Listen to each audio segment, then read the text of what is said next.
વડોદરા ડભોઈ ખાતે દેશના 76મા પ્રજાસત્તાક પર્વની ઉજવણી થવા જઈ રહી છે, જે ઉત્સવ પ્રિય નગરી દભોળતી ડભોઈમાં નગરજનોને ગૌરવ લેવા જેવી બાબત છે। સામાજિક, આર્થિક અને ભૌગોલિક, સાંસ્કૃતિક વિરાસતને ઉજાગર કરતા પ્રજાસત્તાક પર્વને અનુલક્ષીને તા 26 જાન્યુઆરી 2025ના રોજ 76મા પ્રજાસત્તાક પર્વની ભવ્ય ઉજવણી તથા ધ્વજવંદન કાર્યક્રમ યોજવામાં આવશે। ત્યારે ડભોઈનગરના સિનોર ચોક DST ડેપો રોડ ટાવર બજાર વિસ્તારમાં તિરંગા વેચવા માટે ફેરિયાઓ નજરે પડ્યા હતા। સાયકલ, સ્કૂટર, ફોરવ્હીલ તેમજ મકાન દુકાન ઉપર ફરકાવી શકાય તેવા નાની મોટી સાઇઝના તિરંગાઓ સાથે તિરંગા ટાઈપના ફુગ્ગાઓ અને વિવિધ પ્રકારનું તિરંગાનું મટીરિયલ રાષ્ટ્રીય પર્વને લઈને રાષ્ટ્રભક્તો ખરીદતા નજરે પડ્યા હતા।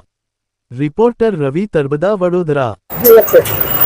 ડભોઈ એટલે કે દર્ભાવતી નગરી 26 જાન્યુઆરીના ગણતરીના દિવસો હવે બાકી રહ્યા છે, તો દેશપ્રેમીઓનો એક અનેરો ઉત્સાહ જોવા મળી રહ્યો છે। જેમ કે સિનોર ચોકડી પાસે અલગ અલગ પ્રકારના તિરંગા રાષ્ટ્રધ્વજો મળી રહ્યા છે। જેમ કે ઘર પર લગાવવા માટે મોટો રાષ્ટ્રધ્વજ છે, બાઇક પર લગાવવા માટે નાના નાના રાષ્ટ્રધ્વજો છે, ફોર વ્હીલ માટે નાના નાના સ્ટેન્ડો મળી રહ્યા છે અને અલગ પ્રકારનો એક માહોલ દર્ભાવતી નગરીની અંદર જોવા મળી રહ્યો છે 26 જાન્યુઆરી નિમિત્તે।